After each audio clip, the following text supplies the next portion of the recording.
Hello friends, welcome to teaching Kishan YouTube channel. તો આપણે કઈ ગુજરાતની ભૂગોળ, ગુજરાતની જીઓગ્રાફીની વાત કરતા હતા, જેની અંદર આપણે વાત કરતા હતા ગુજરાતની નદીઓની। ગુજરાતની નદીઓ આપણે લેક્ચર નંબર 7 થી શરૂઆત કરી હતી, જેમાં આપણે સૌથી પહેલા કચ્છની નદીઓની વાત કરી।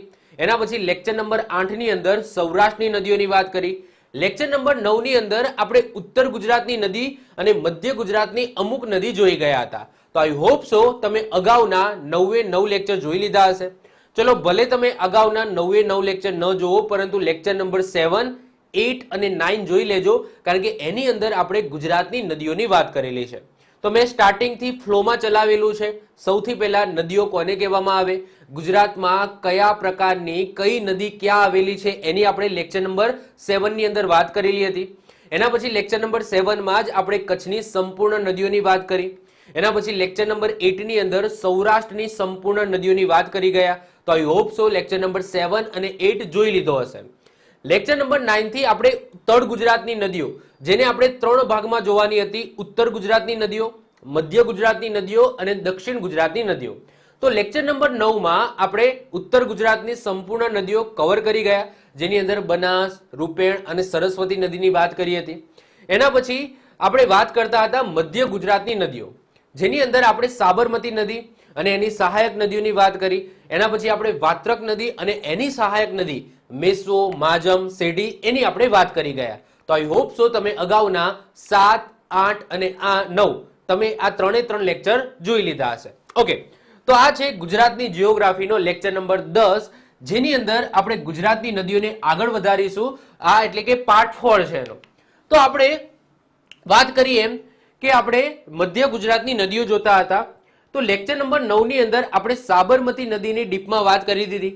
સાબરમતીની જે સહાયક નદી છે, હાથમતી, ખારી, લીંબડી, ભોગાવો, એની પણ આપણે વાત કરી ગયા। એના પછી આપણે વાત્રક નદીની વાત કરી, અને વાત્રક નદીની જે સહાયક નદીઓ હતી મેસો, માજમ, સેઢી, એની પણ આપણે વાત કરી ગયા લેક્ચર નંબર 9 ની અંદર। તો આઈ હોપ સો તમે લેક્ચર નંબર 9 જોઈ લીધો હશે। હવે જે નેક્સ્ટ નદી આવે છે એ આવે છે મહી નદી। હવે મહી નદી તમે જોઈ શકો છો કે કઈ રીતના આવે છે। તો મહી નદી છે ને એ મધ્યપ્રદેશમાંથી નીકળે છે।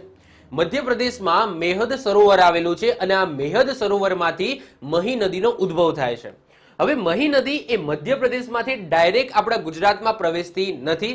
એ મધ્યપ્રદેશમાંથી ક્યાં જાય છે? રાજસ્થાનમાં જાય છે। આ રાજસ્થાન છે, અને રાજસ્થાનમાં યુ ટર્ન લઈને એ ગુજરાતની અંદર પ્રવેશે છે। તમને ખબર જ છે કે ગુજરાતમાંથી ભાઈ કર્કવૃત રેખા પસાર થાય છે। તો કર્કવૃત રેખા પસાર થાય છે, તો આ કર્કવૃત રેખાને 2 વખત કાપે છે। એટલે કે જે કર્કવૃત રેખા આ રીતના પ્રસાર થાય છે, તો આ કર્કવૃત રેખાને આ રીતના જ્યારે મધ્યપ્રદેશમાંથી રાજસ્થાનમાં જતી હોય ત્યારે એક વખત આ રીતના કાપે છે, અને પછી રાજસ્થાનમાં યુ ટર્ન લઈને જ્યારે ગુજરાતમાં પ્રવેશે છે ત્યારે ફરીથી કાપે છે। તો એક્ઝામની અંદર પૂછાય કે ગુજરાતની એવી કઈ નદી છે, અથવા તો એવી કઈ નદી છે જે કર્કવૃત રેખાને 2 વખત કાપે છે? તો આન્સર આવશે મહી નદી છે। તો મહી નદી આ રીતના આવે છે। આઈ હોપ સો તમને આઈડિયા આવી ગયો હશે। હવે વાત કરીએ ભાઈ ગુજરાતની અંદર આ બધા જે જિલ્લાઓ છે, આ જિલ્લાને પહેલા તમે સમજી લો કે કયો જિલ્લો ક્યાં આવેલો છે। તો જો આ છે અમદાવાદ, આ છે અમદાવાદ છે, ક્લિયર? ચલો, અમદાવાદને સહેજ ઉપર તમે આવો તો આ છે ગાંધીનગર, આ છે ગાંધીનગર। એનાથી તમે આ બાજુ આવો, જો આ જે છે ને એ પૂર્વ સાઈડનો પટ્ટો છે, આ પૂર્વ સાઈડનો પટ્ટો છે, એમાં મેસો નદી લખ્યું છે ને, આ છે અરવલ્લી, આ છે અરવલ્લી। અરવલ્લીથી થોડા તમે નીચે આવો તો આ છે મહીસાગર, આ છે મહીસાગર જિલ્લો। મહીસાગરથી તમે આ સાઈડ આવો ને તો આ આવી ગયો તમારો દાહોદ, આ આવી ગયો દાહોદ। આ તમારો છે છોટા ઉદેપુર, છોટા ઉદેપુર છે, ક્લિયર? દાહોદથી તમે આ બાજુ આવો તો આ છે પંચમહાલ, આ છે પંચમહાલ જિલ્લો। પછી પંચમહાલથી તમે આ બાજુ આવો, બસ એટલું બધું કંઈ ખાસ યાદ રાખવાની જરૂર નથી, પરંતુ પંચમહાલથી તમે આ બાજુ આવો તો આ છે ખેડા જિલ્લો, આ છે આણંદ જિલ્લો, ક્લિયર? આ તમે નીચે આવો તો આ છે વડોદરા, આ છે વડોદરા, ક્લિયર? ચલો, આટલું આઈ હોપ સો તમને આઈડિયા આવી ગયો હશે। તો જુઓ, આ જે મહી નદી આવે છે ને, આ મહી નદી આ રાજસ્થાન છે, આ છે તમારું રાજસ્થાન। તો રાજસ્થાનમાં યુ ટર્ન લઈને કયા જિલ્લાની અંદર એ પ્રવેશ કરે છે ગુજરાતની અંદર? તો યાદ રાખજો મહીસાગર જિલ્લાની અંદર, કારણ કે જો મહીસાગર જે નામ પડ્યું છે ને જિલ્લાનું, એ મહી નદીના કારણે જ પડ્યું છે। તો આ મહી નદી છે એ મહીસાગર જિલ્લાની અંદર આ રીતના એન્ટર કરે છે। મહીસાગર પછી એ પંચમહાલ જિલ્લાની અંદર આવે છે। પંચમહાલ જિલ્લાની અંદર પ્રવેશ કરીને આ છે વડોદરા. તો વડોદરામાં વહે છે અને વડોદરામાંથી અહીંયા આણંદ છે. તો આણંદમાં વહે છે અને આ ભરૂચ છે. આ નીચે છે ભરૂચ. આ ભરૂચ આગળ એ ખંભાતના અખાતને મળી જાય છે. આ મહી નદીના કારણે આ ખેડા અને આણંદની વચ્ચે અહીંયા એક પ્રદેશ રચાય છે જેને આપણે ચરોતર પ્રદેશ કહીએ છીએ. અને આ ચરોતર પ્રદેશ છે એ ગુજરાતનો સૌથી ફળદ્રુપ પ્રદેશ છે. ત્યાં તમાકુનો પાક લેવામાં આવે છે. તો આ ચરોતર પ્રદેશ છે એ પૂછાય કે એક્ઝામની અંદર કે કઈ નદીના કારણે બને છે, તો આન્સર આવશે મહી નદીના કારણે બને છે. તો આઈ હોપ સો તમને આઈડિયા આવી ગયો હશે કે ભાઈ મહી નદી ક્યાંથી લઈને ક્યાં સુધી કઈ રીતના જાય છે. હવે સહાયક નદીની વાત કરીએ તો એક પાનમ નદી છે. એ સહાયક નદી છે એ પણ એમપી મધ્યપ્રદેશમાંથી આવે છે. પછી તમને એક અનાસ નદી જોવા મળશે. પછી એક તમને મેસરી નદી જોવા મળશે. તો આ બધી મહી નદીની સહાયક નદી છે. મહી નદી ઉપર બે મહત્વપૂર્ણ બંધ આવેલા છે અને બંને બંધ મહીસાગર જિલ્લાની અંદર છે. એકનું નામ છે કડાણા અને બીજાનું નામ છે વણાકબોરી. તો એક્ઝામની અંદર પૂછાય કે ભાઈ મહી નદી ઉપર કયા બંધ આવેલા છે, તો કડાણા અને વણાકબોરી બંધ આવેલા છે. અને આ બંને બંધ કઈ નદી ઉપર અને કયા જિલ્લામાં છે, તો મહી નદી ઉપર છે અને મહીસાગર જિલ્લામાં છે. આ ખાસ આપણે યાદ રાખીશું. ક્લિયર? ચલો હવે આપણે મહી નદીને ડીપમાં ભણીએ. તો વાત કરીએ મહી નદીની, તો મહી નદીનો ઉદ્ભવ છે એ મેહદ સરોવર એટલે કે માળવાનો ઉચ્ચ પ્રદેશ આવેલો છે. ધાર જિલ્લો મધ્યપ્રદેશમાંથી આવે છે. તો રાજ્ય પૂછાય તો મધ્યપ્રદેશ, જિલ્લો પૂછાય તો ધાર જિલ્લો જે મધ્યપ્રદેશનો જિલ્લો છે. માળવાના ઉચ્ચ પ્રદેશની અંદર તમને મેહદ સરોવર જોવા મળશે અને આ મેહદ સરોવરમાંથી નીકળે છે આપણી મહી નદી. તો આ છે આપણી મહી નદી. અંતની વાત કરીએ તો એનો અંત ક્યાં થાય છે? આ જો આ ખંભાતનો અખાત છે, ખંભાતનો અખાત છે, આ ભરૂચ જિલ્લો છે. તો આ ભરૂચ જિલ્લા પાસે અહીંયા જે ખંભાતનો અખાત આવેલો છે, તો આ ખંભાતના અખાતની અંદર એનો અંત થાય છે. અને ખંભાતના અખાતમાં અહીંયા જે તમને ખાડી જેવું દેખાય છે, યસ કે નો? આ ખાડી જેવું દેખાય છે. જે રીતના આ સાબરમતી નદી એ ખંભાતના અખાતમાં પડે છે ત્યારે અહીંયા કોપાલાની ખાડી બનાવે છે. એ જ રીતના જ્યારે મહી નદીનો અંત ખંભાતના અખાતમાં થાય છે ત્યારે એ યાદ રાખજો વહેરાની ખાડી બનાવે છે. વેરી ઇમ્પોર્ટન્ટ છે, યાદ રાખીશું. જો આ ત્રણ ખાડી આપણે યાદ રાખીશું. કઈ ત્રણ ખાડી? એક તો સાબરમતી નદી જ્યારે ખંભાતના અખાતમાં મળે છે ત્યારે કોપાલાની ખાડી બનાવે છે. એના પછી મહી નદી જ્યારે ખંભાતના અખાતમાં પડે છે ત્યારે વહેરાની ખાડી બનાવે છે. અને નર્મદા નદી જ્યારે ખંભાતના અખાતમાં પડે છે ત્યારે એક બેટ જેવી રચના કરે છે અને યાદ રાખજો એનું નામ છે આલિયા બેટ. તો આલિયા બેટ એ નર્મદા નદી સાથે સંકળાયેલું છે. ક્લિયર? ચલો વહન જિલ્લાની વાત કરીએ તો સૌથી પહેલા તો મહીસાગર આવશે ઓબ્વિયસલી, કારણ કે આ મહીસાગર જિલ્લામાં એ એન્ટર કરે છે. મહીસાગર પછી આ છે પંચમહાલ. આ છે પંચમહાલ, આ દાહોદ છે. તો મહીસાગર પછી એ ક્યાં? પંચમહાલ જિલ્લાની અંદર એ એન્ટર કરે છે. એના પછી આવે છે વડોદરા. તો આ છે વડોદરા, જેને બરોડા પણ કહો છો. તો આ છે વડોદરા. તો એના પછી એ વડોદરાની અંદર એન્ટર થાય છે. એના પછી ભરૂચ. તો આ છે ભરૂચ. તો એના પછી ભરૂચમાં એન્ટર થાય છે અને તમે જોઈ શકો છો આ છે આણંદ. તો આણંદની અંદર પણ એનું વહન તમને જોવા મળશે. તો ઓબ્વિયસલી ખેડા અને આણંદ વચ્ચે તમને જે ચરોતર પ્રદેશ જોવા મળે છે તો એ આ મહી નદીના કારણે છે. તો એક્ઝામની અંદર એવું પણ પૂછાઈ શકે છે. તો વહન જિલ્લામાં મહીસાગર, પંચમહાલ, વડોદરા, ભરૂચ અને આણંદ આવશે. વાત કરીએ મહી નદીની લંબાઈની, તો ટોટલ લંબાઈ છે એટલે કે જ્યાંથી એ ઉદ્ગમ પામે છે એટલે કે મેહદ સરોવરથી લઈને ખંભાતના અખાત સુધીની ટોટલ લંબાઈ કેટલી છે? તો 585 કિલોમીટર છે. પરંતુ વાત થાય ગુજરાતમાં એટલે કે જે મહીસાગર જિલ્લામાં એ એન્ટર કરે છે ત્યાંથી લઈને ખંભાતના અખાત સુધી જે અંત પામે છે ત્યાં સુધીની લંબાઈ પૂછાય તો આન્સર આવશે 180 કિલોમીટર. તો આપણે આ 180 કિલોમીટર ખાસ યાદ રાખીશું. ડેમની વાત કરીએ તો વણાકબોરી અને કડાણા આ બે ડેમ આવેલા છે અને આ બંને ડેમ તમને મહીસાગર જિલ્લાની અંદર જોવા મળશે. સહાયક નદીઓની વાત કરીએ તો અનાસ, પાનમ, મેસરી આ ત્રણ મહત્વની સહાયક નદી છે. આ સિવાય ગળતી નદી પણ મહી નદીની સહાયક નદી છે. કિનારાના સ્થળોની વાત કરીએ તો કાવી કંબોઈ, યાદ રાખજો કાવી કંબોઈ એ કઈ નદીના કિનારે છે? તો કાવી કંબોઈ છે એ યાદ રાખજો મહી નદીના કિનારે છે, જે તમને આ ટાઈપનું જોવા મળશે. જે કહેવાય છે કે શિયાળા અને ઉનાળામાં તમે જઈ શકો, બાકી ચોમાસા દરમિયાન તો એ પાણીની અંદર જ હોય છે.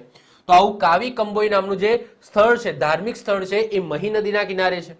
પછી ચરોતર પ્રદેશ, મેં તમને કીધું એમ કે ખેડા અને આણંદ જિલ્લામાં જે ગુજરાતનો સૌથી ફળદ્રુપ પ્રદેશ જ્યાં તમાકુનો પાક લેવામાં આવે છે એવો ચરોતર પ્રદેશ એ મહી નદીના કિનારે છે. પછી મહીસાગર વન. હવે યાદ રાખજો, મહીસાગર વન એ મહીસાગર જિલ્લામાં નથી. મહીસાગર વન છે ને એ આણંદ જિલ્લામાં છે, જ્યાં વહેરાની ખાડી આવેલી છે, જ્યાં મહી નદીનો અંત ખંભાતના અખાતમાં થાય છે, જ્યાં વહેરાની ખાડી આવેલી છે, એ જગ્યાએ તમને મહીસાગર વન જોવા મળશે. યાદ રાખજો, ભલે લખ્યું છે મહીસાગર વન, પરંતુ એ મહીસાગર જિલ્લાની અંદર નથી. ક્લિયર? ચલો આપણે સાંસ્કૃતિક વનની વાત કરીશું. એ વખતે આપણે કયા જિલ્લામાં કયું વન આવેલું છે અને એનું નામ આવું કેમ પડ્યું, આ બધી વસ્તુ ડીપમાં ભણવાની છે. આગળ વાત કરીએ, આ એક એવી નદી છે જે કર્કવૃત રેખાને 2 વખત ઓળંગે છે, 2 વખત કાપે છે. મહીસાગર જિલ્લો મહી નદીના નામ પરથી જ બનેલો છે. આ નદીનો ઉલ્લેખ ટોલોમી તમને ખબર છે કે પ્રવાસી આવ્યા હતા પ્રાચીન સમયમાં, એ વખતે આ મહી નદીનો ઉલ્લેખ ટોલોમીએ મોફિસ તરીકે કર્યો હતો અને અલબરુનીએ મહિન્દ્રી તરીકે કર્યો હતો. તો આ પણ ઇમ્પોર્ટન્ટ છે, તમારે યાદ રાખવાનું છે કે મહી નદીનો ઉલ્લેખ ટોલોમી દ્વારા મોફિસ કરવામાં આવ્યો હતો અને અલબરુની દ્વારા મહિન્દ્રી તરીકે એનો ઉલ્લેખ કર્યો હતો. આ મહી નદીનો ઉલ્લેખ વાલ્મીકી રચિત રામાયણના કિષ્કિંધા કાંડની અંદર પણ તમને જોવા મળે છે. તો યાદ રાખજો, તમને ખબર છે કે રામાયણ કોને લખી છે? તો રામાયણ લખી છે વાલ્મીકી ઋષિએ. વાલ્મીકી એ જ ઋષિ હતા કે જ્યારે રામાયણ પૂરી થઈ, રામાયણ એટલે કે જેનો ઉત્તરકાંડ પૂરો થઈ ગયો, એટલે કે રામ છે એ આવી ગયા અયોધ્યાની અંદર. એના પછી તમને ખબર છે કે રામ ભગવાન છે એ સીતા મૈયાનો ત્યાગ કરે છે. ત્યારે સીતા મૈયા જે ઋષિના આશ્રમની અંદર રહેતા હોય છે એ હોય છે વાલ્મીકી ઋષિ. અને જે લવ અને કુશનો જન્મ થાય છે એ ઋષિ, એટલે કે એ ઋષિનો જે આશ્રમ હોય છે એ વાલ્મીકી ઋષિ, એમના દ્વારા જ આ રામાયણ લખવામાં આવે છે. તો વાલ્મીકી ઋષિ દ્વારા જે રામાયણ લખવામાં આવી છે એમાં જે કિષ્કિંધા કાંડ છે, આ કિષ્કિંધા કાંડની અંદર પણ મહી નદીનો ઉલ્લેખ તમને જોવા મળે છે.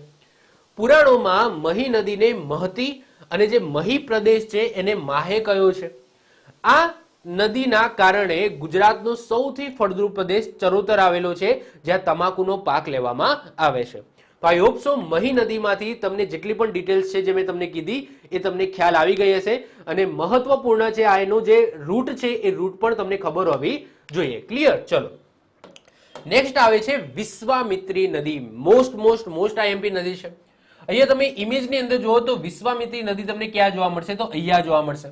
હું તમને અહીંયા જિલ્લા લખી દઉં તો આ છે દાહોદ, આ છે છોટાઉદેપુર, આ છે તમારો પંચમહાલ, જ્યાં પાવાગઢ આવેલું છે. ઓકે, પછી અહીંયા તમે આવો તો આ કયો જોવા મળશે? જો આ જે છે ને એ ભરૂચ છે, આ છે ભરૂચ, આ છે વડોદરા. ક્લિયર? ચલો પછી આ ઉપરનું જોવાની જરૂર નથી, આમ તો બતાવો તો ચલો હું કહી દઉં છું. આ છે આણંદ, આ છે ખેડા. ક્લિયર? ચલો તો અહીંયા તમે જોઈ શકશો કે આ છે વિશ્વામિત્રી નદી. તો વિશ્વામિત્રી નદી ક્યાંથી નીકળે છે? તો જે પાવાગઢ આવેલું છે, તમને ખબર છે કે આપણા ગુજરાતની અંદર 3 શક્તિપીઠ છે, એમાંથી એક શક્તિપીઠ જે પાવાગઢમાં આવેલી છે, જ્યાં મહાકાળી માતાનું મંદિર આવેલું છે. તો એવા પાવાગઢના ડુંગરથી નીકળે છે આ વિશ્વામિત્રી નદી. અને આગળ જતા વડોદરા જિલ્લાની અંદર એ ઢાઢર નદીને મળી જાય છે. તો વિશ્વામિત્રી નદી છે ને એ ઢાઢરની સહાયક નદી છે. તો વિશ્વામિત્રી નદી વેરી ઇમ્પોર્ટન્ટ છે. કેમ ઇમ્પોર્ટન્ટ છે? કારણ કે એમાંથી સારા એવા ક્વેશ્ચનો બને છે. વિશ્વામિત્રી નદી છે ને એને મગરોની નદી કહેવામાં આવે છે. કેમ? કારણ કે ગુજરાતની એકમાત્ર એવી નદી જ્યાં સૌથી વધારે તમને મગરો જોવા મળે. બીજી વસ્તુ કે વિશ્વામિત્રી એકમાત્ર એવી નદી છે જે શહેરના વચ્ચેથી પસાર થાય છે. એટલે કે તમે અહીંયા ઇમેજ બતાવું તો એ જોઈ શકો છો, આ સિટી છે અને સિટીમાં આ રીતના વચ્ચેથી આ રીતના પસાર થાય છે અને એના કિનારામાં તમે જોવો તો આ રીતના મગરો તમને જોવા મળશે. તો સૌથી વધારે મગરો આ વિશ્વામિત્રી નદીની અંદર છે અને એકમાત્ર એવી નદી જે શહેરની વચ્ચેથી પસાર થાય છે. તમે વડોદરામાં જાઓ ને તો વડોદરામાં જે તમને પેલેસ ને બધું જોવા મળશે તો એના કિનારે જ તમને વિશ્વામિત્રી નદી પણ જોવા મળશે. તમને એવું લાગશે કે આ કંઈક નહેર જઈ રહી છે, પણ એકચ્યુઅલી એ વિશ્વામિત્રી નદી છે.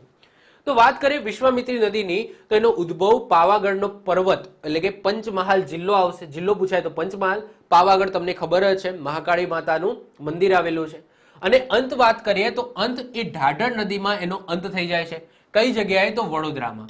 વડોદરામાં ગામ પૂછી લે તો પિંગલવાડા ગામ આવેલું છે. આ પિંગલવાડા ગામ પાસે ઢાઢર નદીની અંદર વિશ્વામિત્રી નદી સમાઈ જાય છે. વહન જિલ્લાની વાત કરીએ તો 2 જિલ્લા વહન જિલ્લા છે. એક છે આપણો પંચમહાલ અને બીજો છે વડોદરા. તો પંચમહાલ અને વડોદરા મુખ્ય છે. પછી હા, એ આગળ ભરૂચ જઈને ભરૂચના કિનારે એ ખંભાતના અખાતમાં મળે છે, પરંતુ એ ખાસ મહત્વનું નથી. પંચમહાલ અને વડોદરા ઇમ્પોર્ટન્ટ છે. જો આગળ જે ભરૂચ જિલ્લાની અંદર જાય છે ને એ એકચ્યુઅલી ઢાઢર નદી જાય છે, કારણ કે વડોદરા જિલ્લાની અંદર તો આ વિશ્વામિત્રી નદી અહીંયા મળી ગઈ છે.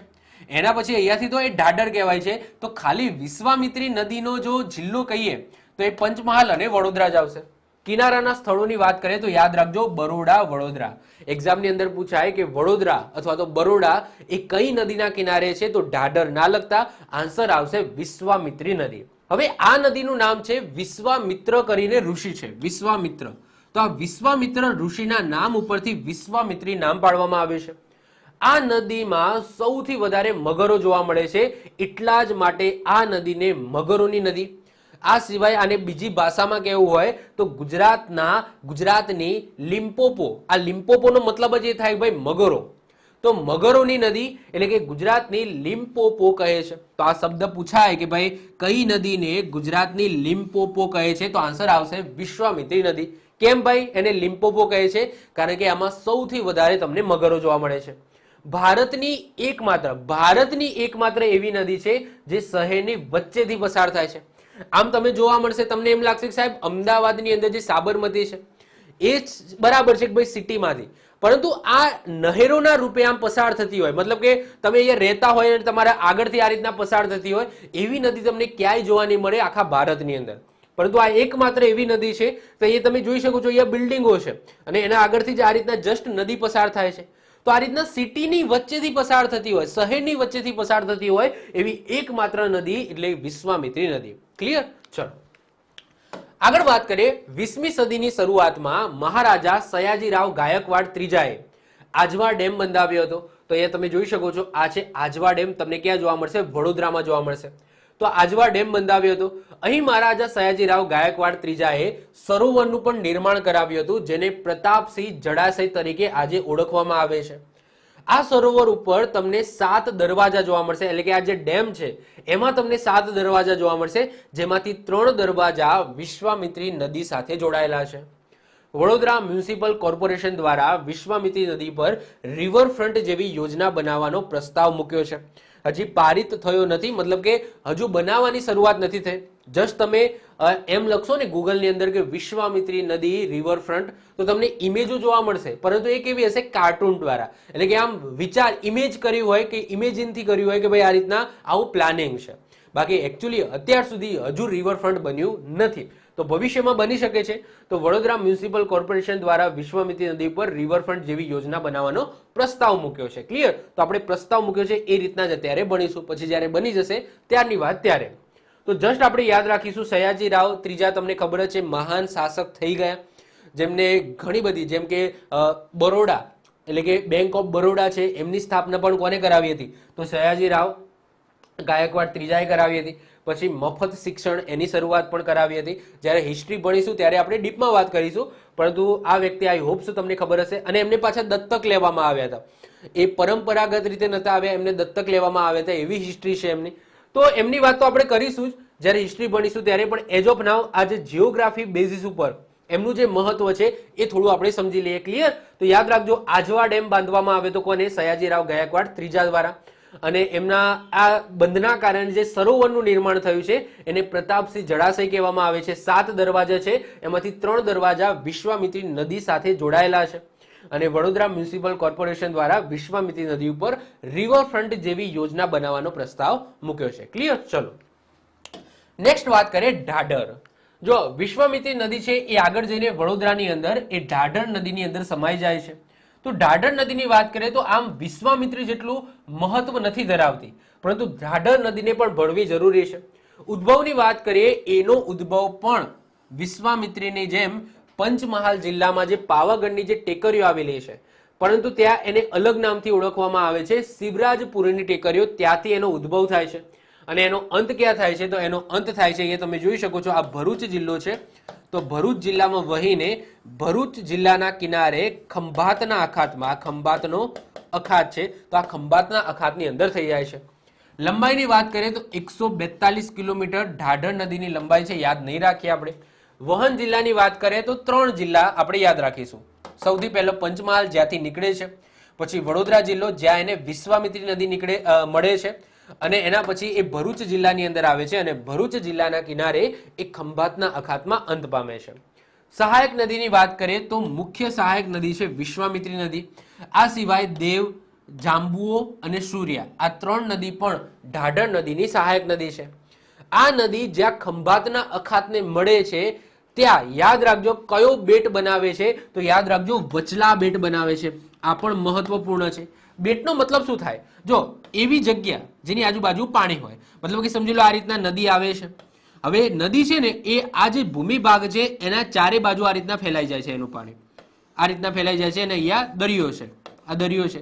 તો અહીંયા તમને જોવા મળશે એક બેટ બનાવ્યો. ક્લિયર? તો એટલે કે જે ભૂમિ ભાગ છે જેના ચારે બાજુ નદીનું પાણી છે, તો આને શું કહેવામાં આવે? બેટ કહેવામાં આવે. ક્લિયર? તો આવો વચલા નામનો બેટ કઈ નદી દ્વારા બનાવવામાં આવે છે? સમુદ્ર દરિયા કિનારે. તો યાદ રાખજો ઢાઢર નદીના કારણે બને છે. ક્લિયર? તો અહીંયા તમે જોઈ શકો છો. ઓકે, તો મહત્વપૂર્ણ છે વચલા બેટ, પણ આપણે યાદ રાખીશું જે ઢાઢર નદીના કારણે બને છે. બાકી કઈ વધારે ખાસ માહિતી ઢાઢર નદીમાંથી યાદ રાખવાની નથી. ચલો એના પછી નેક્સ્ટ આગળ વાત કરીએ હવે દક્ષિણ ગુજરાતની નદીઓ. ઓકે, તો અત્યાર સુધી આપણે મધ્ય ગુજરાતની નદી ભણતા હતા, એમાં મહી નદી સુધી અને જે ઢાઢર અને વિશ્વામિત્રી છે ત્યાં સુધીનું જે ભાગ છે એને મધ્ય ગુજરાતની નદીઓમાં ગણવામાં આવે છે. એના પછી નર્મદા નદીથી દક્ષિણ ગુજરાતની નદીઓની શરૂઆત થાય છે. તો સૌથી પહેલા આપણે મેપની અંદર સમજી લઈએ જે પણ દક્ષિણ ગુજરાતની નદીઓ છે, એના પછી આપણે ડિટેલ્સમાં વાત કરીશું. સૌથી પહેલા વાત કરીએ નર્મદા નદીની. તો નર્મદા નદીનો ઉદ્ભવ ક્યાંથી થાય છે? તો આ નર્મદા નદી છે, અહીંયા જોઈ શકો છો, આ નર્મદા નદી છે. તો આ નર્મદા નદી ક્યાંથી આવે છે? તો આ છે તમારું મહારાષ્ટ્ર, આ છે તમારું મહારાષ્ટ્ર, આ છે તમારું એમપી એટલે કે મધ્યપ્રદેશ છે. ઓકે, આ મધ્યપ્રદેશ આવી ગયો, આ મધ્યપ્રદેશનો છે. આ જે છે ને એ તાપી જિલ્લો છે. હું પહેલા જિલ્લાના નામ લખી દઉં. આ તાપી જિલ્લો છે, આ સુરત જિલ્લો છે, પછી આ છે તમારો ભરૂચ જિલ્લો, આ છે તમારો નર્મદા જિલ્લો, આ છે તમારો નર્મદા જિલ્લો. એનાથી તમે ઉપર આવો તો આ છે તમારું છોટાઉદેપુર, છોટાઉદેપુર. આ છે તમારું દાહોદ, આ છે તમારું દાહોદ. ક્લિયર? દાહોદ થી તમે આ બાજુ આવો તો આ છે પંચમહાલ, આ છે વડોદરા, આ છે આણંદ. ક્લિયર? ચલો આ તાપી છે. ઓકે, પછી આ બાજુ છે, પછી અહીંયા તમે જોવા મળશે નર્મદા આવી ગઈ, તાપી આવી ગઈ, આ છે તમારો ડાંગ. ક્લિયર? પછી આ છે તમારું નવસારી, અને આ છે તમારું વલસાડ. ક્લિયર? અને એના પછી આ નીચે મુંબઈ ની શરૂ, આ આખું મહારાષ્ટ્ર જ છે. ઓકે, આ મહારાષ્ટ્રની અંદર આવે છે. ઓકે, ચલો તો આઈ હોપ શું તમને આઈડિયા આવી ગયો હશે. હવે ચાલો સમજીએ. તો સૌથી પહેલા વાત કરીએ આપણે નર્મદા નદીની. તો નર્મદા નદી તમે જોઈ શકો છો ક્યાંથી આવે છે? તો મધ્યપ્રદેશમાંથી એન્ટર થાય છે. આ છોટાઉદેપુર છે. ઓકે, તો ગુજરાતમાં પૂછાય કે ભાઈ ગુજરાતમાં ક્યાંથી એન્ટર થાય છે, કયા જિલ્લાથી એન્ટર થાય છે? તો ઘણા બધા લોકો નર્મદા ને નર્મદા જિલ્લા સાથે કનેક્ટ કરીને લખી દે છે કે ભાઈ નર્મદા જિલ્લાની અંદરથી એન્ટર થાય છે નર્મદા નદી. એકદમ ખોટી બાબત છે. યાદ રાખજો જે નર્મદા નદી છે ને એ ગુજરાતમાં છોટાઉદેપુર જિલ્લાની અંદર એન્ટર થાય છે. એ જગ્યા છે એનું નામ છે હાંફેશ્વર. શું છે? હાંફેશ્વર. યાદ ન રહે તો સમજી લેવાનું ભાઈ નર્મદા નદી છે એ ગુજરાતની સૌથી મોટી નદી છે. તો હાંફથી હાંફથી, કારણ કે ભરપૂર પાણી લઈને આવે છે તો બહુ દૂરથી આવે છે, તો હાંફથી હાંફથી આવે છે. તો હાંફેશ્વર નામનું સ્થળ આવેલું છે છોટાઉદેપુર જિલ્લાની અંદર. ત્યાંથી આ નર્મદા નદી એન્ટર થાય છે. આ ઇમ્પોર્ટન્ટ છે, યાદ રાખીશું. એના પછી છોટાઉદેપુરમાંથી આ નર્મદા જિલ્લો છે, આ નર્મદા જિલ્લાની અંદર આવે છે. પછી આ વડોદરા જિલ્લાની અંદર આ સ્થાને વડોદરા જિલ્લાની અંદર પણ ટચ કરે છે. યાદ રાખજો અહીંયા એક આવેલું છે ચાંદોદ. ચાંદોદ જે પિતૃ શ્રાદ્ધ માટે જાણીતું છે. ત્યાં નર્મદા નદીને બે નદીઓ મળે છે, જમણા કાંઠેથી ઓરસંગ, ડાબા કાંઠેથી કરજણ. અહીંયા ત્રિવેણી સંગમ થાય છે. ચાંદોદ જે કહીએ છીએ ને ચાંદોદ કરનારી, ચાંદોદ કરનારી એવું બોલવામાં આવે છે. તો યાદ રાખજો એ ચાંદોદ છે ને એ વડોદરા જિલ્લામાં આવેલું છે. ઘણા બધા લોકોને અહીંયા પણ કન્ફ્યુઝ હોય છે. ઘણા બધા લખી દે છે કે ભરૂચમાં આવેલું છે કાં તો નર્મદામાં આવેલું છે. યાદ રાખજો જે ત્રિવેણી સંગમ થાય છે અને ત્રિવેણી સંગમ પાસે જે ચાંદોદ આવેલું છે, આ ચાંદોદ વડોદરા જિલ્લાની અંદર આવેલું છે. ક્લિયર? એના પછી એ ભરૂચ જિલ્લાની અંદર એન્ટર થાય છે અને ભરૂચ જિલ્લામાં તમે અહીંયા જોઈ શકો છો આ બેટ બનાવે છે. આ છે આલિયા બેટ. તો આલિયા બેટ બનાવીને આ નર્મદા નદીનો અંત ક્યાં થઈ જાય છે? ખંભાતના અખાતમાં થઈ જાય છે. ક્લિયર? ચલો તો વાત કરીએ અહીંયા એના ઉપર તમે જુઓ ને તો અહીંયા વિંધ્યાચલ પર્વતમાળા આવેલી છે. નર્મદા નદીના ઉપર તમને વિંધ્યાચલ પર્વતમાળા જોવા મળશે અને નર્મદા નદીના નીચે તમને સાતપુડા પર્વતમાળા જોવા મળશે. જ્યારે મેં ગુજરાતના ડુંગરો ચલાવ્યા હતા એ વખતે મેં વિંધ્યાચલ અને સાતપુડાની ડિટેલ્સમાં વાત કરી હતી. તો આઈ હોપ સો તમે અગાઉના લેક્ચર જોઈ લીધા હશે. એટલા જ માટે કહેવામાં આવે છે કે જે નર્મદા નદી છે ને એ ભ્રંશ ગાંઠીમાંથી પસાર થઈને આવે છે, કારણ કે બંને બાજુ પર્વતો આવેલા છે. ઓકે, નર્મદા નદી આ રીતના પસાર થાય છે, એની બંને બાજુ તમને શું જોવા મળશે? ડુંગરો જોવા મળશે. ઓકે, અને આ રીતના વચ્ચેથી નર્મદા નદી પસાર થાય છે.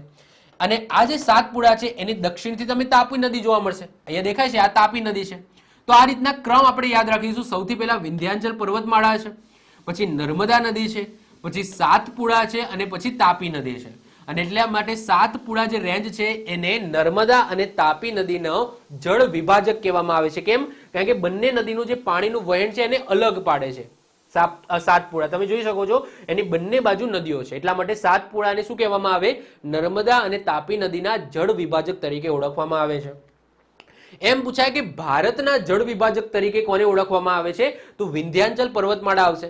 અહીંયા વાત થાય છે ભારતની, એટલે કે ભારતની તમે જીઓગ્રાફી જુઓ તો એની અંદર જે નદીઓ છે તો એમાં વિંધ્યાચલ પર્વતમાળાની જે ઉપરની નદીઓ છે એ બધી તમને પશ્ચિમથી પૂર્વ તરફ વહેતી જોવા મળશે. જેમ કે ગંગા તમે લઈ લો, યમુના તમને જોઈ લો, પછી બીજી ઘણી બધી નદીઓ છે. તો એમના વહેણ તમે જોશો ને તો પશ્ચિમથી પૂર્વ તરફ હશે. એટલે કે તમે જોઈ શકો છો કે ગુજરાત બાજુથી એમનું વહેણ કઈ બાજુ હશે? તો જે પશ્ચિમ બંગાળ છે એટલે કે જે પૂર્વોત્તર રાજ્યો છે એ બાજુ હશે.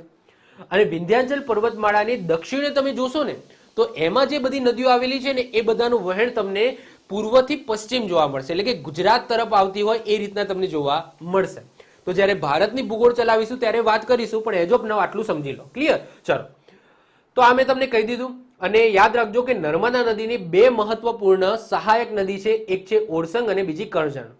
ઓરસંગ નદી છે ને એ પણ ક્યાંથી આવે છે? મધ્યપ્રદેશમાંથી આવે છે. જ્યારે કરજણ નદી છે ને એનો ઉદ્ભવ સુરત જિલ્લામાં થાય છે. આ સુરત છે, તો સુરત જિલ્લામાં એનો ઉદ્ભવ થાય છે.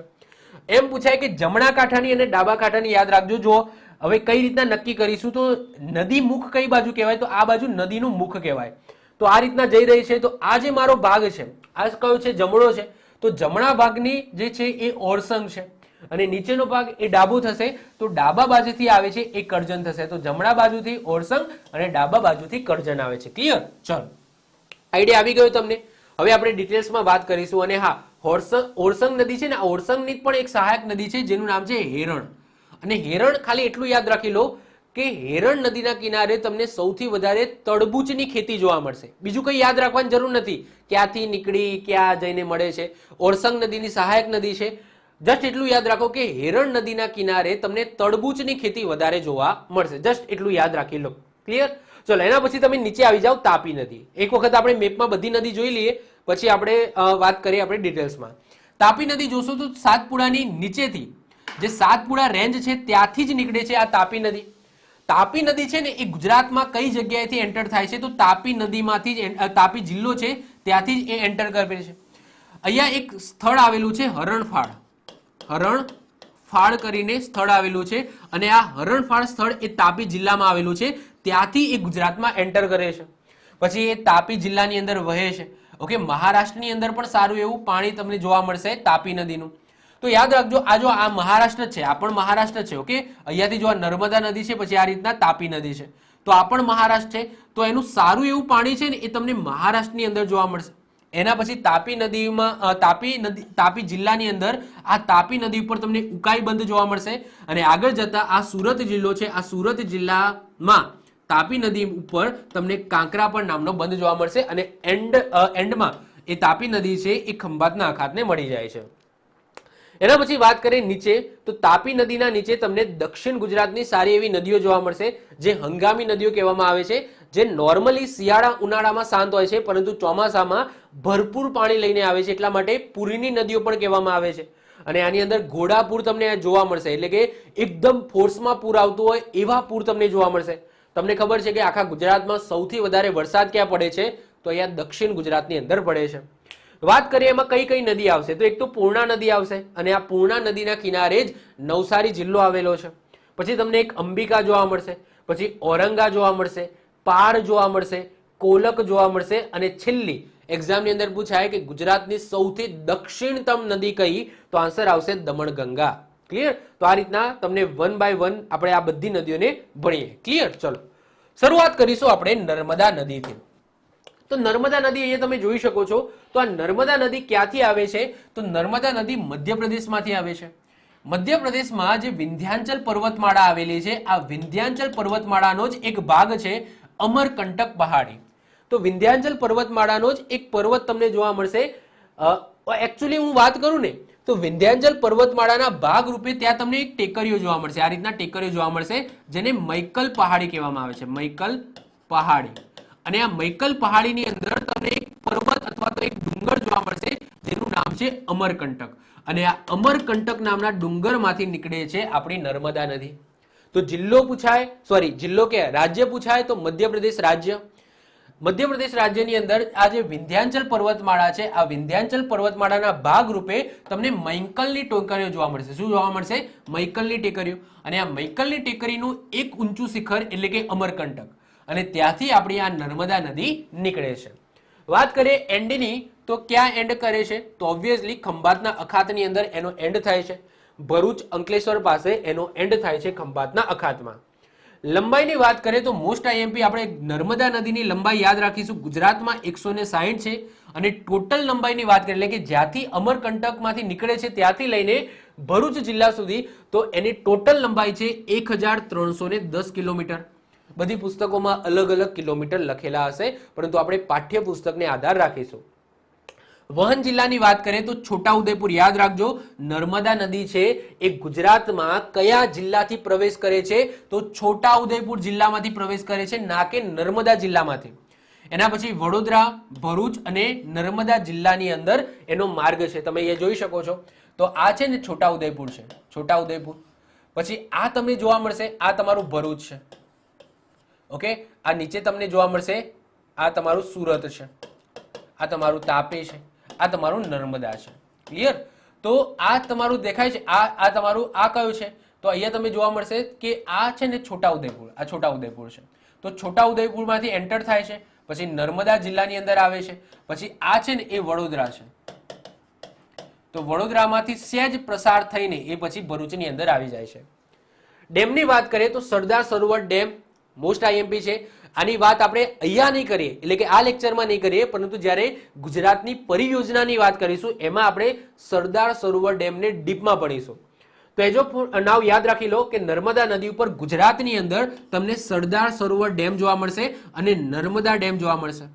આ બે ડેમ છે ને એ ક્યાં આવેલા છે? ગુજરાતની અંદર આવેલા છે.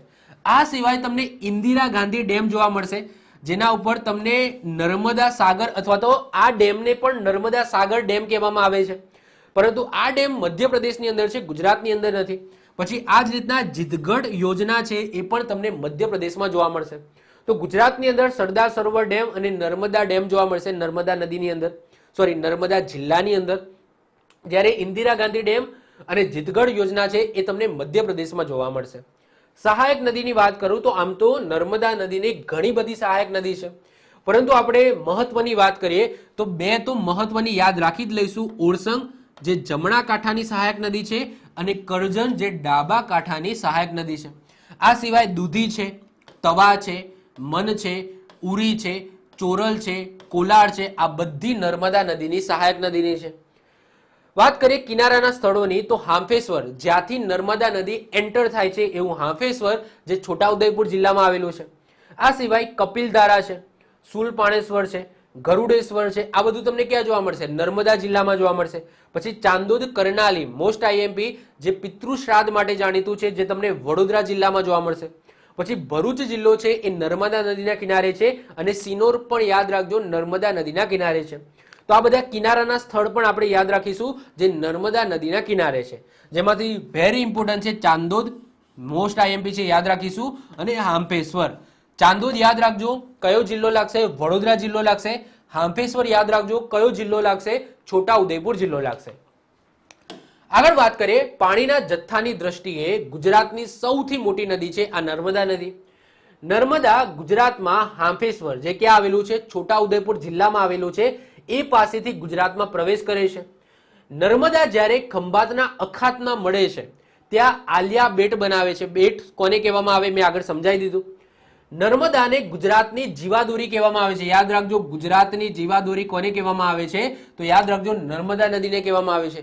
જ્યારે ગુજરાતની અંબા કોને કહેવામાં આવે છે? તો સાબરમતી નદીને કહેવામાં આવે છે. ભૂલાય નહીં. નર્મદાને ડાબે કરજણ અને જમણે ઓરસંગ મળે છે અને ત્યાં થાય છે ત્રિવેણી સંગમ. અને એ ત્રિવેણી સંગમ પાસે તમને જોવા મળશે ચાંદોદ. અને આ ચાંદોદ યાદ રાખજો વડોદરામાં આવેલું છે, જે શેના માટે જાણીતું છે? પિતૃ શ્રાદ્ધ માટે જાણીતું છે. જ્યારે માતૃ શ્રાદ્ધ માટે યાદ રાખજો સિદ્ધપુર. સિદ્ધપુરમાં જે બિંદુ સરોવર છે તો એ માતૃ શ્રાદ્ધ માટે જાણીતું છે, જ્યારે ગુજરાતના પિતૃ શ્રાદ્ધ માટે જાણીતું છે ચાંદોદ. નર્મદા નદીને મૈકલ કન્યા કહેવામાં આવે છે. હવે મૈકલ કન્યા કેમ કહેવામાં આવે છે? કારણ કે જે મૈકલ પહાડીઓ છે ત્યાંથી નીકળે છે, ત્યાં આવેલું છે અમરકંટક અને ત્યાંથી નીકળે છે, એટલા માટે મૈકલ કન્યા કહેવામાં આવે છે. આ સિવાય નર્મદા નદીનું એક બીજું પણ નામ છે, એ છે રેવા. તો રેવા નામથી પણ નર્મદા નદી ઓળખાય છે. અને રેવા નામે એક સરસ મજાનું મૂવી પણ છે. તો થોડો ટાઈમ કાઢીને આ મૂવી જોવા જેવું છે. અને આ જે રેવા નામનું જે મૂવી છે ને એ શેનો મર્મ સમજાવે છે? તો નર્મદા નદીની જે પરિક્રમા છે એનું મહત્વ સમજાવે છે આ રેવા નામની મૂવી. તો અહીં નર્મદા નદીની પરિક્રમા, જેની પરિક્રમા એટલે કે પરિક્રમા કેટલી મોટી હોય ખબર છે? જ્યાંથી અમરકંટકમાંથી નીકળે છે ત્યાંથી શરૂઆત કરીને ભરૂચમાં એનું એન્ડિંગ થાય છે ત્યાં સુધીની આખી પરિક્રમા, જેની ટોટલ લંબાઈ છે 2560 કિલોમીટર. તો એનું પણ મહત્વ વધારે છે, જેના પર રેવા નામની એક ફિલ્મ પણ બનેલી છે. એટલે કે એની પરિક્રમાનું મહત્વ સમજાવતી એક ફિલ્મ છે રેવા. મહત્વની છે, યાદ રાખીશું. અહીંયા તમે જોઈ શકો છો, અહીંયા થોડી ઇમેજ મૂકેલી છે રેવા નદીની પરિક્રમા કરતા વ્યક્તિઓની. અહીંયા જે ઇમેજ છે ને આ ચાંદોદની છે. તો ચાંદોદ પાસે તમને આ ટાઈપની ઇમેજીસ જોવા મળશે, જે આ પિતૃ શ્રાદ્ધ માટે જાણીતું છે. અહીંયા તમને જોવા મળશે હાંફેશ્વર. તો આ હાંફેશ્વર મંદિર છે, જ્યાંથી નર્મદા નદી એન્ટર થાય છે. આમ જોવા જઈએ તો હાંફેશ્વર નદી તો હાંફેશ્વર જે તીર્થધામ છે તો એ તો પાણીમાં જ તમને જોવા મળશે. તમે ઇમેજીસ તમે સર્ચ કરશો ને તો મોસ્ટ ઓફ ધ કેસની અંદર એ પાણીમાં જ હશે. એ શિયાળા કે ઉનાળા દરમિયાન જ તમને થોડું આટલું જોઈ શકો છો, બાકી એ પાણીની અંદર જ હોય છે. તો આ હાંફેશ્વરની ઇમેજ છે, આ ચાંદોદની ઇમેજ છે અને આ પરિક્રમા જતા વ્યક્તિઓની ઇમેજીસ છે. ક્લિયર? તો આટલી વસ્તુ ખાસ યાદ રાખવાની છે. આગળ વાત કરીએ નર્મદા નદીની, આગળ વાત કરીએ તો આદિ શંકરાચાર્યએ તેમના ગુરુ ગોવિંદ ભગવતપાદ દ્વારા આ નદીના કિનારે દીક્ષા લીધી હતી. શંકરાચાર્ય દ્વારા નદી સ્તુતિ રૂપે સંસ્કૃતમાં નર્મદાષ્ટક, નર્મદાષ્ટક નામનું એક લોકપ્રિય એમનું ઉપન્યાસ છે એ અહીંયા લખ્યું હતું. ચાલુક્ય વંશના રાજા પુલકેશી બીજાએ નર્મદા નદીના કાંઠે જ સમ્રાટ હર્ષવર્ધનને હરાવ્યો હતો. ધ્રુવકુમાર પંડ્યા અને નંદિની પંડ્યા દ્વારા લખવામાં આવેલ જીલ્યો મેં પડકાર આ નર્મદા નદી ઉપર આધારિત છે. બકા ઠાકોર બળવંતરાય રચિત પ્રથમ સોનેટ, જેનું નામ હતું ભણકાર, આ ભણકાર પણ આ નદીના તટ ઉપર આધારિત છે. આ નદીના કિનારે દર વર્ષે ક્યાંથી આવ્યું? દર 18 વર્ષે ભરૂચ જિલ્લાની અંદર ભાડભૂતનો મેળો ભરાય છે, જેને મિની કુંભ મેળો કહેવામાં આવે છે. તો નર્મદા નદીના તટનું પણ મહત્વ છે. તો આદિ શંકરાચાર્ય તમે જોઈ શકો છો, જેમને 4 ખૂણાની અંદર 4 મઠ સ્થાપ્યા છે, જેમાંથી એક મઠ આપણા ગુજરાતની અંદર દેવભૂમિ દ્વારકામાં પણ તમને જોવા મળશે. એનું નામ શું? એ મઠનું નામ શું? તમે નીચે કોમેન્ટ કરો. એનો આન્સર હું તમને પિન કરી દઈશ, જેની પણ કોમેન્ટ સાચી હશે.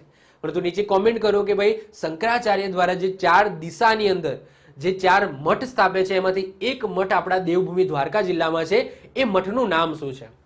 તો એવા આદિ શંકરાચાર્ય દ્વારા એમના ગુરુ ગોવિંદ ભગવતપાદ દ્વારા એમને દીક્ષા આપવામાં આવી હતી અને એ દીક્ષા આ નર્મદા નદીના કિનારે આપવામાં આવી હતી. અને એ સ્મૃતિ અર્થે એમને સંસ્કૃતમાં નર્મદાષ્ટક નામનું લોકપ્રિય એક ઉપન્યાસ લખેલું છે. ચાલુક્ય વંશના રાજા હતા પુલકેશી બીજા, એમને સમ્રાટ હર્ષવર્ધનને નર્મદા નદીના કિનારે હરાવ્યા હતા. પછી ધ્રુવકુમાર પંડ્યા અને નંદિની પંડ્યા દ્વારા લખવામાં આવેલ જીલો મેં પડકાર એ નર્મદા નદી ઉપર આધારિત છે. પછી બકા ઠાકોર બળવંતરાય રચિત જે સોનેટ છે ભણકાર, એનો જે મર્મ છે એ પણ નર્મદા નદીના તટ ઉપર છે. આ નદીના કિનારે દર 18 વર્ષે તમને ભાડભૂતનો મેળો જોવા મળશે ભરૂચ જિલ્લાની અંદર, જેને મિની કુંભ મેળો કહેવામાં આવે છે. તો નર્મદા નદી વિશે આટલી વસ્તુ તો તમારે ખાસ યાદ રાખવાની છે. મહત્વપૂર્ણ નદી છે, ગુજરાતની સૌથી મોટી નદી છે. એના પછી નેક્સ્ટ વાત કરીએ સ્ટેચ્યુ ઓફ યુનિટી. જો સરદાર સરોવર ડેમની વાત તો આપણે અલગ વિડીયોમાં કરવાની છે. સ્ટેચ્યુ ઓફ યુનિટીની વાત થોડી અહીંયા કરી લઈએ, કારણ કે સ્ટેચ્યુ ઓફ યુનિટી છે એ નર્મદા નદીના કિનારે જોવા મળશે. તો 31 ઓક્ટોબર 2013 એ સમયે મુખ્યમંત્રી હતા નમો એટલે કે નરેન્દ્રભાઈ મોદી, એમના દ્વારા સરદાર પટેલના જન્મ જયંતિ તમને ખબર જ છે 31 ઓક્ટોબરે આવે છે. એ અવસર ઉપર સરદાર સરોવર ડેમ નજીક નર્મદા નદી પર આવેલા સાધુ બેટ પર વિશ્વની સૌથી ઊંચી પ્રતિમા સ્ટેચ્યુ ઓફ યુનિટીનું ઉદ્ઘાટન એટલે કે શરૂઆત કરી હતી કે આપણે અહીંયા બનાવીશું એવી ઘોષણા કરી હતી. ક્યારે? 31 ઓક્ટોબર 2013 ના રોજ. એના પછી એ તો ક્યાં જતા રહ્યા? એ જતા રહ્યા સેન્ટરમાં. એના પછી જે આધારશિલા છે, મતલબ કે જ્યારે બનવાની શરૂઆત થઈ હતી એમાં જે આધારશિલા છે એ વખતે મુખ્યમંત્રી હોય છે આનંદીબેન પટેલ, એમના દ્વારા મૂકવામાં આવે છે. પ્રોજેક્ટની વાત કરીએ તો આ જે પ્રોજેક્ટ છે સ્ટેચ્યુ ઓફ યુનિટી બનાવવાનો એ કઈ કંપનીને મળેલો છે? તો L&T એટલે કે લાર્સન એન્ડ ટુબ્રોને મળ્યો હતો. ઊંચાઈની વાત કરીએ તો સરદાર પટેલની આ જે સ્ટેચ્યુ છે એમની ઊંચાઈ છે, આ જે સ્ટેચ્યુની ઊંચાઈ છે 182 મીટર, 182 મીટર જેટલી વિધાનસભાની અંદર સીટો છે આપણા ગુજરાતની. તો ઊંચાઈ છે 182 મીટર, જે દુનિયાની સૌથી ઊંચી પ્રતિમા છે એજ ઓફ નાઉ જ્યારે હું વિડીયો બનાવું છું ત્યારે. પાયાની વાત કરીએ તો આજે તમને પાયો જોવા મળશે. આ પાયાની ઊંચાઈ કેટલી છે? 58 મીટર છે. અને ઉદ્ઘાટનની વાત કરીએ કે આ સ્ટેચ્યુ ઓફ યુનિટી ક્યારે લોકાર્પણ થયું હતું એટલે કે લોકોને સમર્પિત કરવામાં આવ્યું હતું, તો યાદ રાખજો 31 ઓક્ટોબર 2018 ના રોજ એનું ઉદ્ઘાટન થયું હતું, એટલે કે પબ્લિક માટે ઓપન કરવામાં આવ્યું હતું. તો સ્ટેચ્યુ ઓફ યુનિટીમાંથી આટલી બાબતો તમને ખબર હોવી જોઈએ. બેટ યાદ રાખજો, સાધુ બેટ. ક્લિયર? જે નર્મદા નદીના કિનારે આવેલું છે, તો આ સાધુ બેટ ઉપર આ સ્ટેચ્યુ ઓફ યુનિટી બનાવવામાં આવ્યું છે. ક્લિયર? ચલો હવે આપણે આગળ વાત કરીએ કરજણ અને ઓરસંગની. તો મેં આગળ વાત કરી એમ કે નર્મદા નદી છે એની બે મહત્વપૂર્ણ સહાયક નદી છે, એક છે કરજણ અને બીજી છે ઓરસંગ. જે ઓરસંગ છે એ ક્યાંથી મળે છે? તો નર્મદા નદીને જમણા કાંઠેથી મળે છે, અને જે કરજણ છે એ ડાબા કાંઠેથી મળે છે. કઈ જગ્યાએ? તો અહીંયા જે ચાંદોદ આવેલું છે ત્યાં. ચાંદોદ પાસે ત્રિવેણી સંગમ થાય છે. ચાંદોદ એ ક્યાં આવેલું છે? તો વડોદરા જિલ્લાની અંદર આવેલું છે, જે પિતૃ શ્રાદ્ધ માટે જાણીતું છે.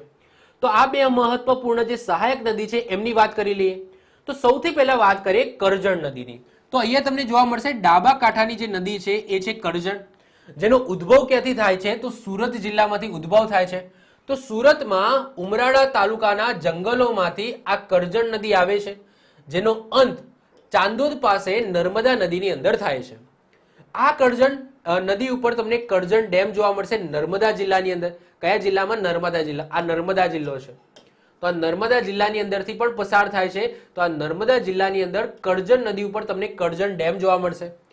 સહાયક નદીની વાત કરીએ તો તેરાવ નદી, યાદ રાખજો તેરાવ નદી છે એ કરજણ નદીની સહાયક નદી છે. અને કિનારાના સ્થળોની વાત કરીએ તો તલકેશ્વર મહાદેવ મંદિર છે એ કરજણ નદીના કિનારે આવેલું છે. એ જ રીતના વાત કરીએ ઓરસંગ નદીની. તો ઓરસંગ નદીનો ઉદ્ભવ છે એ મધ્યપ્રદેશમાં થાય છે. અહીંયા તમે જોઈ શકો છો આ ઓરસંગ છે, તો આ ઓરસંગ નદી છે ને એ અહીંયાથી આવે છે. આ છે મધ્યપ્રદેશ. આ કયું છે? મધ્યપ્રદેશ છે. આ છે છોટા ઉદેપુર છે. તો ઓરસંગ નદી છે ને એ ઓરસંગ નદીનો ઉદ્ભવ મધ્યપ્રદેશમાં જે વિંધ્યાચલ પર્વતમાળા છે ત્યાંથી ઉદ્ભવ થાય છે, જેનો અંત ચાંદોદ પાસે નર્મદા નદીની અંદર થાય છે. ઓરસંગ નદી ઉપર પણ એક ડેમ આવેલો છે, એ ડેમનું નામ યાદ રાખજો, જોજવા ડેમ. તો આ જોજવા ડેમ છે એ કઈ નદી ઉપર આવેલો છે? તો ઓરસંગ નદી ઉપર આવેલો છે. કિનારાના સ્થળોની વાત કરીએ તો યાદ રાખજો છોટા ઉદયપુર. એક્ઝામની અંદર પૂછાય કે છોટા ઉદયપુર એ કઈ નદીના કિનારે આવેલું છે? તો યાદ રાખજો છોટા ઉદયપુર છે એ નર્મદા નદી ના લગતા ઓરસંગ નદીના કિનારે આવેલું છે. અહીંયા તમે જોઈ શકો છો આ છોટા ઉદયપુર છે, તો આ છોટા ઉદયપુર છે એ ઓરસંગ નદીના કિનારે જોવા મળશે. આ સિવાય સંખેડા એ પણ તમને છોટા ઉદયપુરમાં જોવા મળશે. પછી પાવી જેતપુર, આ ત્રણેય સ્થળો યાદ રાખજો એ ઓરસંગ નદીના કિનારે છે. મેં આગળ વાત કરી હતી એમ આના ઉપર હું એક ડેડિકેટેડ વિડીયો બનાવી દઈશ, જેની અંદર નદી અને નદી કિનારે કયા કયા શહેરો આવેલા છે એનો હું ડેડિકેટેડ વિડીયો બનાવી દઈશ. વાત કરીએ ઓરસંગ નદીને એક નામથી ઓળખવામાં આવે છે, જેનું નામ છે ઉરવા. એક્ઝામની અંદર પૂછાય કે ગુજરાતની કઈ નદીને ઉરવાના નામથી ઓળખવામાં આવે છે? તો ઓરસંગ નદીને. ક્લિયર? તો આ નદીને ઉરવા નામે પણ ઓળખવામાં આવે છે. તો મોસ્ટ આઈએમપી ક્વેશ્ચન છે, યાદ રાખી લઈશું. આપણે આને 3 સ્ટાર કરીશું કે ગુજરાતની ઓરસંગ નદીને ઉરવાના નામથી પણ ઓળખવામાં આવે છે. તો આ વાત થઈ ગઈ નર્મદા નદીની બે મહત્વપૂર્ણ સહાયક નદી કરજણ અને ઓરસંગ. હવે નેક્સ્ટ આવે છે મહત્વપૂર્ણ નદી, એ આવે છે તાપી નદી. હવે તાપી નદીનું તમે વહેણ જોશો ને તો આ રીતના તમને વહેણ જોવા મળશે. ક્યાંથી આવે છે? તો આવે છે મધ્યપ્રદેશની અંદર જે બેતુલ જિલ્લો આવેલો છે, અને આ બેતુલ જિલ્લામાં જે મહાદેવની ટેકરીઓ આવેલી છે, તો આ મહાદેવની ટેકરીઓમાંથી આવે છે. આનો સૌથી વધારે જો પ્રવાહ પૂછાય ને કે કયા રાજ્યમાં છે, તો આન્સર આવશે મહારાષ્ટ્ર રાજ્યમાં છે. ફરીથી રિપીટ કરું છું, એમ પૂછાય કે તાપી નદીનું સૌથી મોટો વહેણ અથવા સૌથી મોટો પ્રવાહ છે એ કયા રાજ્યમાં છે, તો જ્યાંથી નીકળે છે અને જ્યાં અંત પામે છે એ બંને રાજ્યોમાં નથી, એટલે કે મધ્યપ્રદેશમાં નથી અને ગુજરાતમાં પણ નથી, પરંતુ સૌથી વધારે જે પાણી છે ને અહીંયા તમે જોઈ શકો છો તો એ મહારાષ્ટ્રને મળે છે તાપી નદીનું. તો તાપી નદી ભલે મધ્યપ્રદેશમાંથી નીકળતી હોય, પરંતુ આખું એમએચ જ છે, આ એમએચ જ છે, જો આખું એમએચ છે, આ પણ એમએચ છે, આખો ભાગ મહારાષ્ટ્ર છે. ઓકે, આ તાપી જિલ્લો છે. અહીંયા વાત કરું તો આ નર્મદા જિલ્લો છે, આ નર્મદા જિલ્લા પછી આ મહારાષ્ટ્ર આવી ગયું, આ ભરૂચ છે, ઓકે, આ સુરત છે, ક્લિયર. પછી એ નીચે જાવ તો આ છે ડાંગ, ક્લિયર. તો અહીંયા તમે જોઈ શકો છો કે સૌથી વધારે એનું વહેણ તમને મહારાષ્ટ્રની અંદર જોવા મળશે. અંતની વાત કરીએ તો એનું અંત સુરત જિલ્લો છે, આ સુરત જિલ્લામાં જે ડુમસ આવેલું છે, આ ડુમસ પાસે આ તાપી નદીનો અંત થાય છે ખંભાતના અખાતમાં. લંબાઈની વાત કરીએ તો તાપી નદીની ટોટલ લંબાઈ છે 724 કિલોમીટર, જેમાંથી ગુજરાતની લંબાઈની વાત કરીએ તો ગુજરાતમાં માત્ર 224 કિલોમીટર છે. વહન રાજ્યની વાત કરીએ તો જો મધ્યપ્રદેશ, મહારાષ્ટ્ર અને ગુજરાત ત્રણેય રાજ્યોમાંથી એ પસાર થાય છે. ઉદ્ભવ એનો મધ્યપ્રદેશમાં થાય છે, પછી સૌથી મોટું વહેણ તમને મહારાષ્ટ્રમાં જોવા મળશે અને પછી ગુજરાત. વહન જિલ્લાની વાત કરીએ તો ગુજરાતની અંદર બે જિલ્લામાંથી જ પસાર થાય છે, એક તાપી જિલ્લો અને એક સુરત જિલ્લો, ક્લિયર. તાપીમાંથી એન્ટર થાય છે, સુરતમાં એનો એન્ડ થાય છે. ડેમની વાત કરીએ તો મોસ્ટ આઈએમપી ક્વેશ્ચન અહીંયાથી નીકળે છે. તો આ નદી ઉપર અલગ અલગ રાજ્યોમાં તમને બે ડેમ જોવા મળશે. એક છે ઉકાઈ ડેમ. ઉકાઈ ડેમ યાદ રાખજો તાપી જિલ્લાની અંદર છે, અને કાંકરાપાર ડેમ તમને ક્યાં જોવા મળશે? સુરત જિલ્લામાં જોવા મળશે. તો અહીંયા તમે જોઈ શકો છો તો આ તાપી જિલ્લામાં તમને ઉકાઈ ડેમ જોવા મળશે અને સુરત જિલ્લામાં તમને કાંકરાપાર ડેમ જોવા મળશે તાપી નદી ઉપર. સહાયક નદીની વાત કરીએ તો વેર, વાંકી, બુરાઈ, અમરાવતી, વરેલી અને ગોમાઈ આ બધી તાપી નદીની સહાયક નદી છે. કિનારાના સ્થળોની વાત કરીએ તો યાદ રાખજો સુરત અને તાપી. સુરત જિલ્લો એ પણ તાપી નદીના કિનારે છે અને તાપી જિલ્લો એ પણ તાપી નદીના કિનારે છે. તાપી નદી હરણફાળ સ્થળેથી ગુજરાતમાં પ્રવેશ કરે છે. આ નામ યાદ રાખજો, પેલું હાંફેશ્વર હતું, નર્મદા નદી છે, આ નર્મદા નદી જે સ્થળેથી ગુજરાતમાં એન્ટર કરે છે તો એ સ્થળ છે હાંફેશ્વર, જે છોટાઉદેપુરમાં આવેલું છે. ક્યાં આવેલું છે? છોટાઉદેપુરમાં. અને તાપી નદી છે એ તાપી જિલ્લાની અંદર પ્રવેશ કરે છે અને એ સ્થળનું નામ છે હરણફાળ. શું છે? હરણફાળ. અને આ હતું હાંફેશ્વર, મિક્સ ના થઈ જાય, ક્લિયર. ચલો, તાપીને સૂર્યપુત્રી તરીકે ઓળખવામાં આવે છે. તો આ તાપી નદીનું એક બીજું નામ છે સૂર્યપુત્રી, યાદ રાખીશું. આગળ વાત કરીએ, તાપી એકમાત્ર એવી નદી છે જેનો જન્મ દિવસ ઉજવવામાં આવે છે. યાદ રાખજો, આખા ભારતની એકમાત્ર એવી નદી તાપી નદી જેનો જન્મ દિવસ ઉજવવામાં આવે છે. અહીંયા જોઈ શકો છો તો એમની બર્થડે ઉજવાય છે. ઓકે, આ નદીની બર્થડે ઉજવાય છે. અને ક્યારે ઉજવવામાં આવે છે? તો સામાન્ય રીતે દર વર્ષે અષાઢ સુદ સાતમે ઉજવવામાં આવે છે. એટલે કે ઇંગ્લિશ મહિનામાં તારીખ નથી, જે રીતના આપણી તારીખ છે બર્થડેની એ રીતના નથી, એમને ગુજરાતી તિથિ પ્રમાણે એની બર્થડે ઉજવવામાં આવે છે. તો એ જો સામાન્ય રીતે લખ્યું છે, અમુક પુસ્તકોમાં અલગ લખેલું હશે, પરંતુ સામાન્ય રીતે દર વર્ષે અષાઢ સુદ સાતમે તાપી નદીનો બર્થડે ઉજવવામાં આવે છે. તાપી નદીના કિનારે બોધન નામનું એક ધાર્મિક સ્થળ આવેલું છે, જ્યાં દર 12 વર્ષે મેળો ભરાય છે. તો આ પણ મહત્વપૂર્ણ છે. જો ગુજરાતની અંદર દર 18 વર્ષે જે ભાળભૂતનો મેળો ભરાય છે ભરૂચમાં, એ તો આપણે યાદ રાખીશું, પરંતુ ગુજરાતમાં દર 12 વર્ષે પણ એક મેળો ભરાય છે અને એ ક્યાં ભરાય છે? તો યાદ રાખજો, બોધન. તો જે તાપી નદીના કિનારે આવેલું છે બોધન નામનું સ્થળ, ધાર્મિક સ્થળ છે જ્યાં દર 12 વર્ષે મેળો ભરાય છે. પછી થાઈલેન્ડની અંદર પણ એક તાપી નદી આવેલી છે અને એ તાપી નદીનું નામ આપણા ગુજરાતની જે તાપી નદી છે ને એના નામ ઉપરથી રાખવામાં આવ્યું છે. તો થાઈલેન્ડમાં આવેલી તાપી નદીનું નામ ભારતની તાપી નદી ઉપર વર્ષ 1915માં રાખવામાં આવ્યું હતું. તો તો એક્ઝામની અંદર પૂછાય કે તાપી નામની નદી બીજા કયા દેશમાં આવેલી છે? તો થાઈલેન્ડની અંદર પણ આવેલી છે. અને એ તાપી નદીનું નામ આપણા ગુજરાતની જે તાપી નદી છે એના નામ ઉપર જ 1915માં રાખવામાં આવ્યું હતું. ઉકાઈ બંધની વાત કરીએ તો ઉકાઈ બંધ ક્યાં આવેલો છે? તો તાપી જિલ્લામાં આવેલો છે. તો ઉકાઈ બંધ પાસે 4 જળ વિદ્યુત મથક આવેલા છે અને ચારે 4 જળ વિદ્યુત મથકની ક્ષમતા કેટલી છે? ટોટલ ચારેના ભેગા થઈને ટોટલ 300 મેગાવોટની ક્ષમતા છે. જળ વિદ્યુત મથકનો મતલબ શું?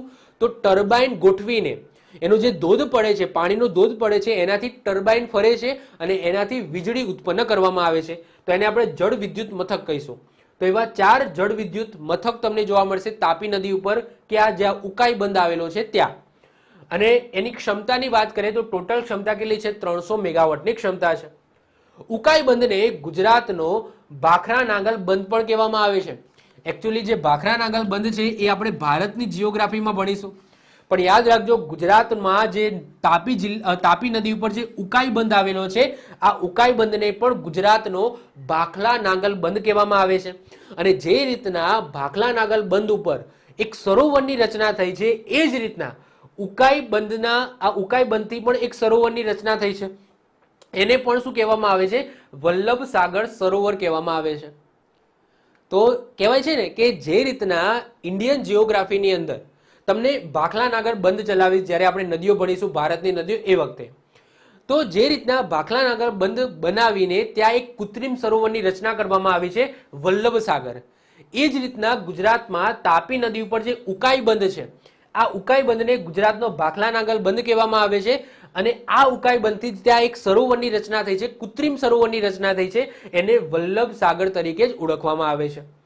કાંકરાપારની વાત કરીએ તો કાંકરાપાર જે ડેમ છે, જે કાંકરાપાર સુરતમાં આવેલો છે, ત્યાં તમને એટમિક એનર્જી સ્ટેશન એટલે કે અણુ વિદ્યુત મથક તમને જોવા મળશે. એ જોઈ શકો છો, આ છે અણુ વિદ્યુત મથક, જેની અંદર કહેવાય છે કે જે રીતના પરમાણુ હોય છે ને, પરમાણુ બોમ્બ બનાવીએ ને, એ રીતના પરમાણુની ઉર્જાથી વિદ્યુત ઉત્પન્ન કરવામાં આવે છે, જેને અણુ વિદ્યુત મથક અથવા તો એટમિક એનર્જી સ્ટેશન કહેવામાં આવે. સિમ્પલ.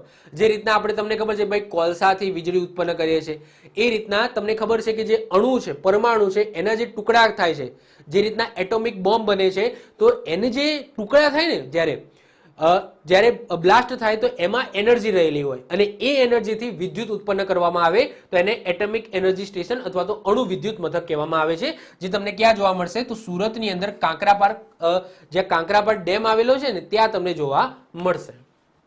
નેક્સ્ટ હવે વાત કરીએ દક્ષિણ ગુજરાતની નદીઓ.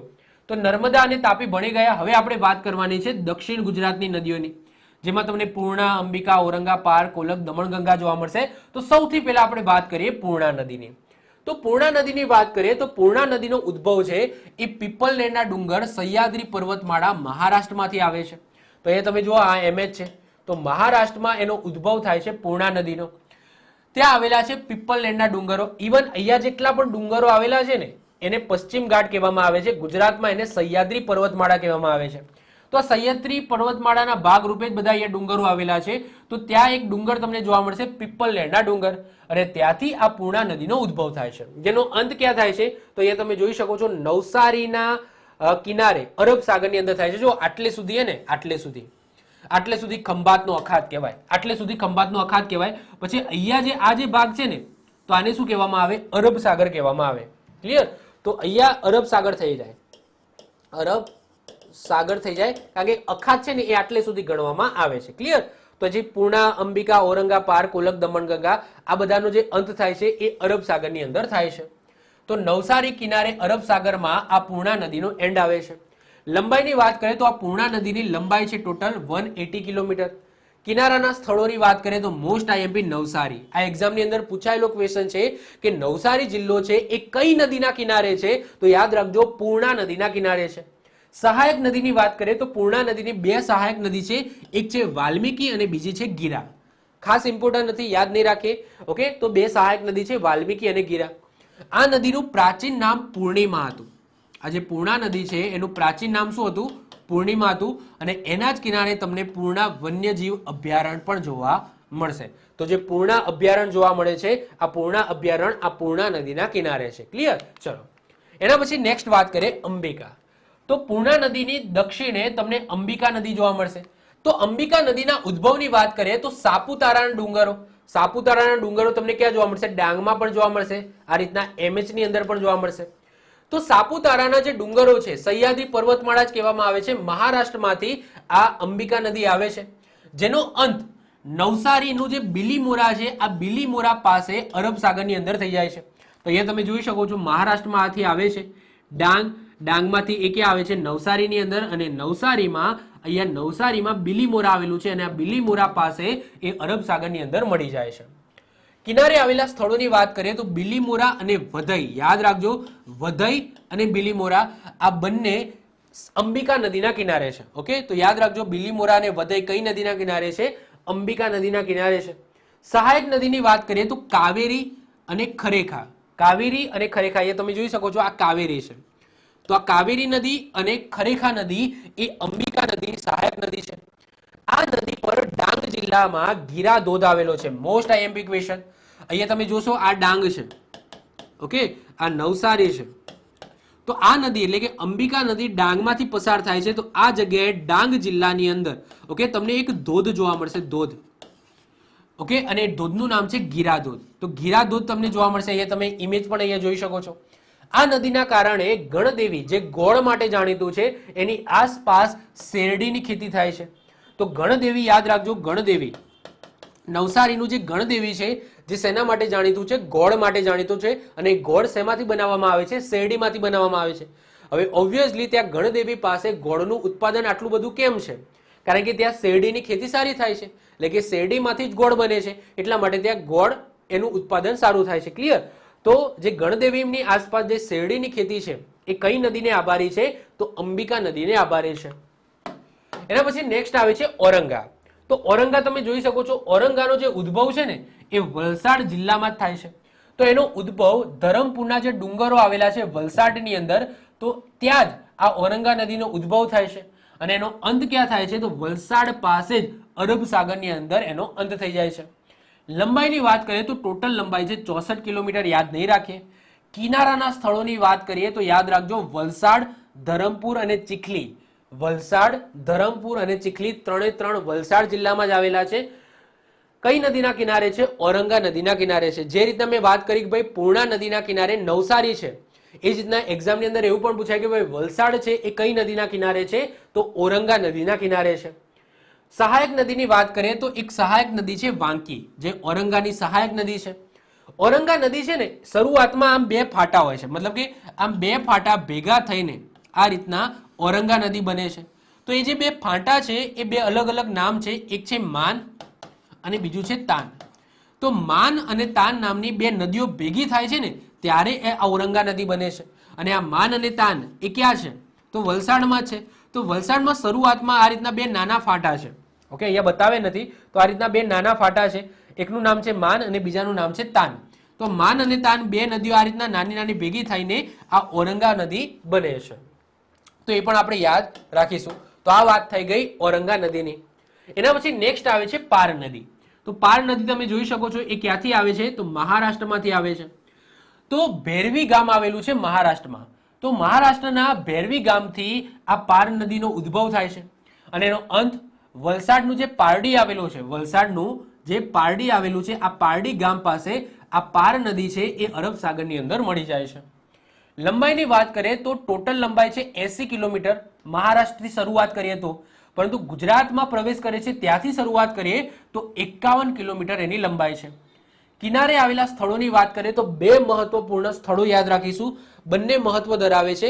એક છે અતુલ ગામ.